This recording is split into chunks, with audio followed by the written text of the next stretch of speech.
ನನ್ನಿಂದ ಒಂದು 10 ಜನ ಬೆಳಿತಾರೆ ಅನ್ನೋದಾದ್ರೆ ನೀವು ಒಬ್ರೊಬ್ರು 10 ಜನ ಬೆಳೆಸಿ. ಆ 10 ಜನ 100, 1000, ಲಕ್ಷ, ಕೋಟಿಗಳಾಗಿ ಒಂದ್ ಸ್ವಲ್ಪ ದಿನ ಬಿಟ್ಟು ನೋಡಿ, ಇಡೀ ಪ್ರಪಂಚನೇ ನಮ್ ಸ್ನೇಹಿತರಾಗಿರ್ತಾರೆ.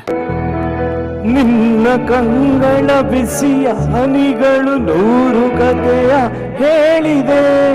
ನಿನ್ನ ಪ್ರೇಮದ ನುಡಿಯ ಕೇಳಿ 100 ನೆನಪು ಇದೆ. ತಂದೆಯಾಗಿ ತಾಯಿಯಾಗಿ ಮಮತೆಯಿಂದ ಬೆಳೆಸಿದೆ.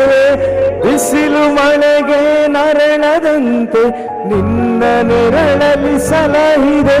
ಆ ಪ್ರೀತಿಯ ಮನ ಮರೆಯುವುದೇ. ನಿನ್ನ ಕಂಗಳ ಬಿಸಿಯ ಹನಿಗಳು 100 ಕಥೆಯ ಹೇಳಿವೆ. ದಯವಿಟ್ಟು ಎಲ್ಲರೂ ನಿಮ್ಮ ಮೊಬೈಲ್ ಟಾರ್ಚ್ಗಳನ್ನು ಆನ್ ಮಾಡೋ ಮೂಲಕ ಆ ಪುಣ್ಯಾತ್ಮ ಪರಮಾತ್ಮನಿಗೆ ಒಂದು ಸಣ್ಣ ಗೌರವವನ್ನು ನೀಡೋಣ.